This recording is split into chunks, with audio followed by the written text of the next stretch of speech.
Hello and welcome to the debate. I'm Kavit Akbari. Lebanon's Prime Minister Mikati has announced his surprise resignation, citing divisions on several domestic issues. But were domestic issues the only reasons behind his resignation? More importantly, Lebanon without a government while the war on neighboring Syria is going on? What dangers does that spell? Just a couple of questions we'll be asking our guests in this edition of the debate. Just as Lebanon is struggling to bring the security situation under control, the political situation also entered a period of uncertainty. Lebanese Premier Mikati announced his resignation following a lengthy cabinet session. I announced my resignation with the hope that it paves the way for political blocs to converge so that Lebanon will come out of the dark tunnel. The agenda of the cabinet session included extending the tenure of Lebanon's police chief and a new electoral law. Two issues which turned out to be sticking points that led Mikati to his decision. The issue of police chief Ashraf Rifi in particular was the dividing matter. The majority of cabinet ministers, which includes Hezbollah and its allies, rejected the extension for Rifi, who is known to have close ties to Saudi Arabia. But experts say there are factors behind the scenes which also played a major role in this development. Najib Mikati is executing the orders of the American administration. We know that Najib Mikati, when he was in Roma last week, met with Terry Lord Larson, and we know that Terry Lord Larson is a real executioner of the American administration. Lebanon's political vacuum could put the already delicate security situation in jeopardy. The country is already deeply divided between those who support a political settlement in Syria and those who support the removal of Bashar al-Assad. This resignation will affect it a little bit, not so much, because the situation is so bad. I don't think that it will be deteriorated more than this.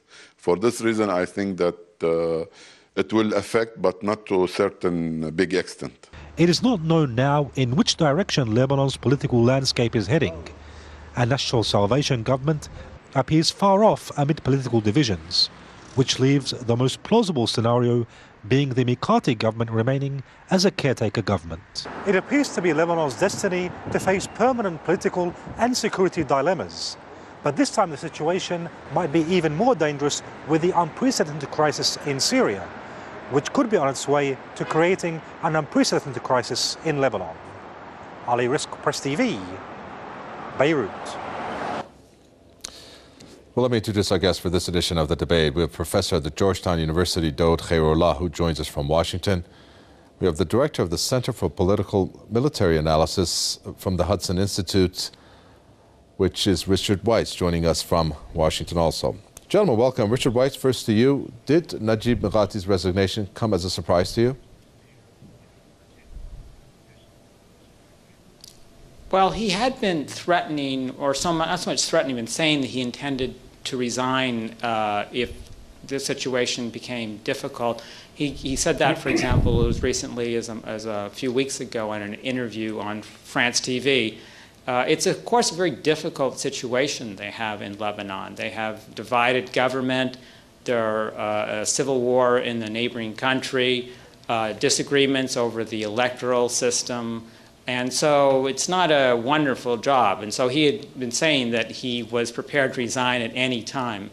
And so, no, this resignation, in the timing caught me off guard, but the fact that he resigned I do not find surprising.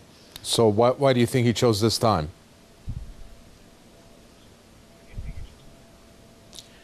Well, if they're going to hold the scheduled elections, they're going to need to adopt a new electoral law and make some other measures. And if you can't get those adopted, then that calls into question the entire electoral process. So it's a good time to do it if you want to force a decision on whether you will go ahead with the elections or not. Do you agree with that assessment, Daoud Khairallah, and also your thoughts on the timing of this? The timing was a little bit surprising to everyone, but I hear echoes of my voice. But it doesn't surprise me that he did resign, and the consequences, God knows what. But anyway, he headed a government that didn't govern, in fact. He has declared a policy towards Syria that is neutral. He said he will distance Lebanon from the trouble in Syria, from the crisis in Syria. Yet he has allowed the borders to be open, and he didn't do what neutral countries under international law, under actual practice among nations do when the country considers itself and behaves as a neutral country in a conflict. So Mr. Mikati was not, in fact, controlling the situation. Even in his own hometown in Tripoli, he has witnessed in Tripoli the advent of many armed fundamentalists from Syria, and he was totally ineffective, impotent in doing anything about it.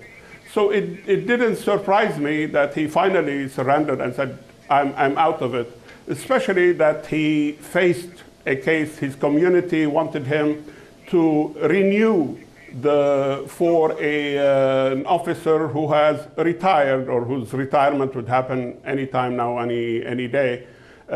He wanted to renew his mandate for a few years, and apparently this gentleman doesn't have the confidence of all Lebanese. Some Lebanese, half Lebanon almost, believe that Mr. Rifi and his associates were to a large extent responsible for all kinds of forged witnesses as a consequence of the assassination of Prime Minister Hariri.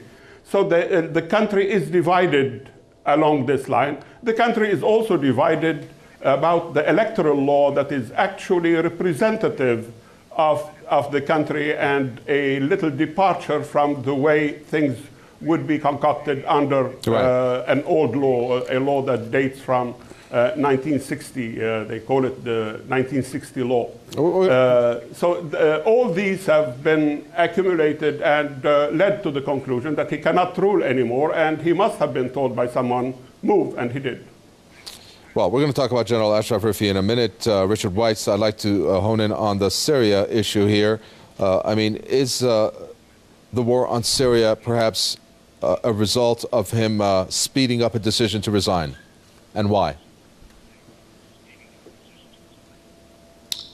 Well, it's possible, but of course the war has been going on for several years now, and when you're a political scientist, you tend to look for a variable that changes, not a constant background variable.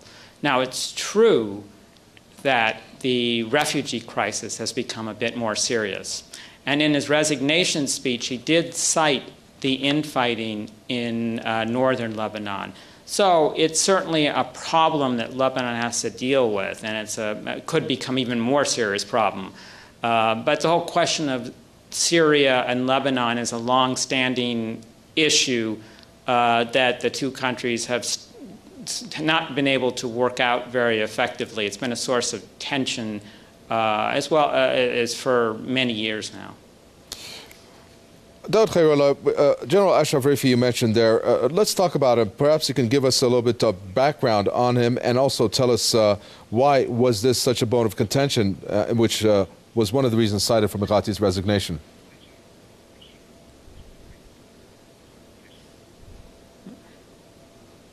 Daoud Khairallah? Is that a question for me? No, it's for Daoud Khairallah. Yes. You want me to? If you could I think in the case of Syria, the spillover of the Syrian crisis was foreseen by anyone, everyone. And Lebanon has played an active role in opening its borders and facilitating the movement of arms and of fighters from out of Syria, mostly fundamentalists, with a kind of brokerage by Saudis and Qataris and other fundamentalist institutions through Lebanon. And this has of necessity, created a situation that was absolutely intolerable, especially in a country that is already divided. Since the death of Prime Minister Hariri, the country was divided, and it was living very difficult and very sensitive circumstances prior to the crisis in Syria.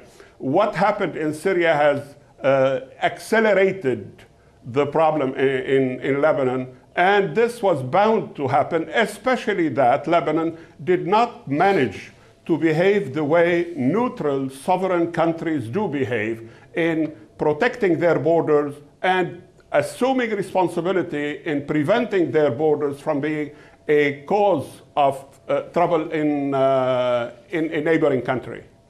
Richard Weiss, I'm looking at the statement here made by Mikati, his resignation statement. In a few days, a major security institution risks falling into the void when its director general retires.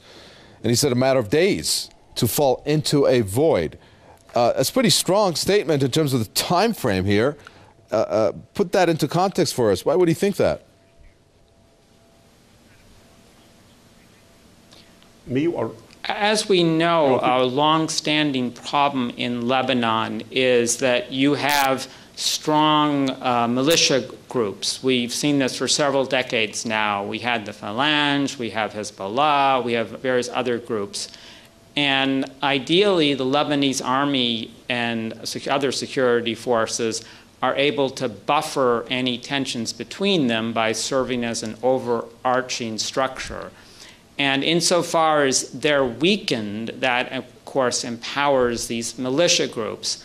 And if it is possible that the fighting in Syria will continue to spill over into Lebanon, in which case you could see, for example, Hezbollah forces fighting on behalf of the Syrian government, and some of the opposition militias fighting against it, and that would basically, that's I think what he's concerned about. Well, Daoud Khairallah, will that work to the benefit of the powers, countries that are in support of the overthrow of the Assad government when they have instability going on in Lebanon? And any chance of this instability perhaps then for them open the window to target, for example, Hezbollah? I think countries who want to overthrow the government in Syria and who want to see the civil war, the destruction of Syria in a way. It's very difficult to believe now that those who are fighting in Syria, fighting for democracy, human rights, rule of law, and all kinds of noble things that are attributed usually to a democratic government. When you see Jabhat al-Nusra and the most fundamentalists controlling the ground, and when you see the part of the opposition, the Syrian opposition, that has in fact gained the hearts and minds of the Syrians, is the opposition that said no to resorting to arms, no to foreign intervention, and no to sectarian incitement. These people are totally marginalized, and countries like the US doesn't talk to them even. So the environment in Syria is an environment where would one think that the only reason this war continues is that there is a desire to destroy the country as a nation, a country that has played a role. They want to change the role of the country. They want Syria to be more malleable, more conciliatory vis-a-vis Israel, although Syria is still occupied. It's the only Arab country that is still occupied or who has territories occupied by Israel, and feels that it cannot do that. Syria has supported Hezbollah. Syria has supported the Palestinian resistance. Syria has supported the claim of Arabs in Palestine. So for that reason, if we cannot change the role of Syria, let it be destroyed so that it doesn't have any role. This is the only thing that makes sense, because the issue of democracy and human rights and the Syrian people want this and that, it doesn't hold anymore. It doesn't convince a reasonable man anymore. When you talk about Israel, let's take a quick time out and listen to one of our viewer comments, which has Israel in the reaction of the resignation of the ex-PM Mikati. Let's take a listen to that. Lebanon has enough problems at home. Certain parties, particularly Al-Mustaqbal Party and the Lebanese forces, must stay away from Syria. They almost never talk about their greatest enemy, Israel. Not strange if they do not really see Israel as an enemy and in some cases even consider it as an ally in their fight for a pro-American Middle East. Richard Weiss, you heard our viewer there, and I'm curious about how Israel may benefit from any type of mayhem or lack of security, as many are categorizing this resignation to spell out for the future of Lebanon, how Israel would benefit from it. You could argue it either way. I think in general, Syria actually suffers a bit because they're worried very much about what's happening in neighboring Syria, how that might spill over. We've seen the UN peacekeepers withdraw from the Golan Heights. There's concern about what's happening in Egypt. The government and opposition are not working out well together. Jordan is considered vulnerable to the Syrian civil war with a number of refugees and other complications. And now with Lebanon, if there's a security vacuum there, I think if anything, they would probably be concerned because their main security focus at the moment is Iran. They can live with Assad since they've done that for 20 years, but it's something that I think it's something that they're going to see as a net negative. Let's go back to the domestic reasons that was cited for this, and that was on the elections. And this was cited as, in a way, U.S. interference, and that was when the U.S. ambassador to Lebanon, Maura Connolly, demanded that the forthcoming elections to be held on the basis of the 1960 law after meeting Speaker Nabi Berri. Now, why would the American ambassador make that kind of, well, according to some, demand?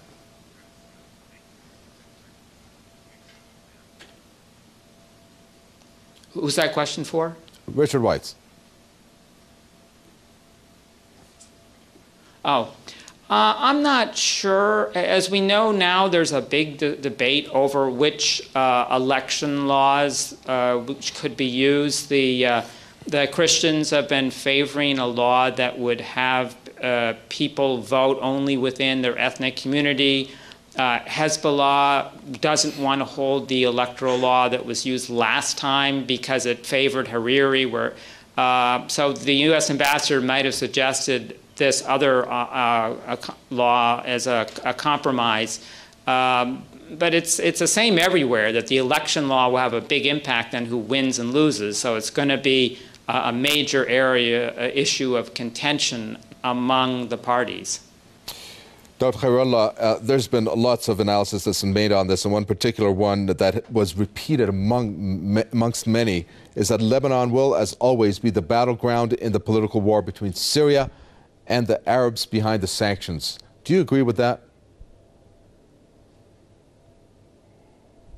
Well, Lebanon is probably the most vulnerable country in the Middle East. And the reason for that is that it didn't muster enough unity inside the country to shield it, to protect it from any outside interference, outside desire, outside. So it is a vehicle for any, especially when you have money and you have people who are desirous of exploiting the ignorance of people, the fact that you have concentrations of populations who are very poor and who are uneducated. The two, and when you want to use religion as a vehicle for destruction of a society and of trouble, you can do this easily, apparently, in all the Arab society, and this has proven itself in other countries. But Lebanon is particularly vulnerable because there has never been a central government that has mastered enough power to exercise full sovereignty over all its territories. this is especially in light of the sectarian system that guarantees the division of the country and the fact that it will not totally unite to become a strong nation that is shielded from outside interference. So to a large extent, I do believe that it is easy for foreign powers, especially when they have the financial means, especially when they have the means of molding public opinion, that is media, an empire of media that molds the mind of people and create fears in them, especially if they have a certain origin in the relations among sects in the country. And this has been done throughout the recent history of Lebanon, and when I say recent history, the last couple of 100 years. But especially now where there seems to be no consensus within the government in Lebanon, within the country, within society, to at least self-rule and protect the nation from lots of trouble down the road, and this is what is happening. Well, Richard Weiss, it's in a sense a political vacuum, as some would call it. I mean, who's going to be replacing this prime minister? Who do you see as having one that's going to be able to make this balancing act occur within, for example, Parliament? Good question. You probably will see a caretaker government, maybe of technocrats. They really have to resolve the electoral law or else decide not to hold elections or whatever they're going to do. And I suspect none of the parties would feel comfortable having another party take the prime ministership and have undue influence on that process. Daoud Khairallah, the same question to you. I think the country would remain as is now. It's a caretaker government. You know, until a new government is established, the resigned government would continue as a caretaker, which would do very little or nothing. And this same government has been doing virtually nothing. And there will be no elections because the resignation of the government, one of the reasons of leading to the resignation was to prevent Parliament from meeting and deciding on an electoral law. And now with the government resigning, there are some people who think that Parliament can still meet independently, whether called by the President or the Prime Minister to meet or not. They can do this on their own, and they can decide on a law, an electoral law, that the majority of the representative of the people would decide on. But this would still create a division in the country that is already divided. So my prediction is that they will continue as caretaker and for some time to come, until some kind of understanding with the forces from the outside that is pushing and pulling in every direction inside the country, and in light of what is going to happen in Syria. If in Syria there will be some kind of reconciliation, which I hope will be the case to stop the bloodshed, this might affect Lebanon positively. Otherwise, it will be more of the same to come. Very well. Thank you very much, Professor at Georgetown University, Daoud Khairallah there from Washington. Also from Washington, Director at the Center for Political Military Analysis from the Hudson Institute, Richard Weiss. And thank you for the viewer for watching another edition of The Debate. Do send us any comments or questions. Newsroom@presstv.ir is our email address. From Mikati and the entire team in the capital, Tehran, it's goodbye.